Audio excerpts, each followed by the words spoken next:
Grandview is probably best described in words that we often put on the signboard out front, which is love God, love people, that's it.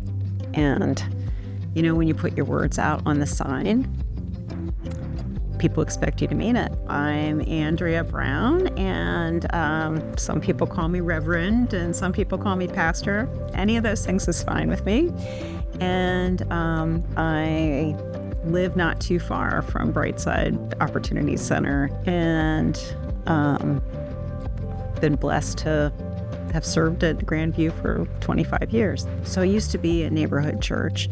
Now it's a regional church, and it's more diverse in terms of race and ethnicity and socioeconomic status than it once was. And we are a biblical, scriptural church, and who is Jesus but somebody who cares about the marginalized, who cares about people who aren't already in the in-group, and wants to make sure that everybody experiences God's love.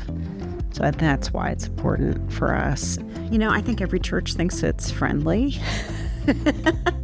And I think we try to be that too, but we always, we hear that often from people who are coming for the first time, that they come in the doors and there's just a good vibe. Grandview helped found the movement of inclusive Methodists because we needed to leave our former denomination, which was growing more and more discriminatory towards LGBTQ people, who are also an important part of Grandview's congregation. We became a out, open, and affirming congregation in 2014, and when that denominational problem got worse, we eventually felt like we just can't stay here. We need to be able to mean what we say to people who really need integrity in the church system that for some has just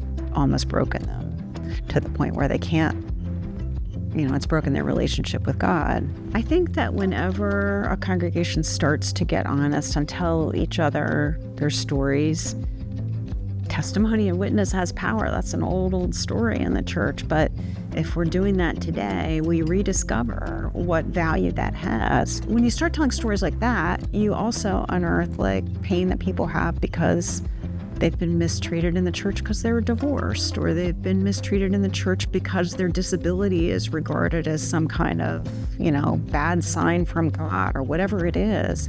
All the kinds of things that cause people shame that the church is meant to break down, but that sometimes we accidentally foment. So, it's been good for us all around to be able to be more honest with each other and not keep protecting the things where we need healing. I think the community sees us as trustworthy at a greater level, and we've grown. So, we're healthy, we're strong, and we're trusted by our neighbors in a greater way.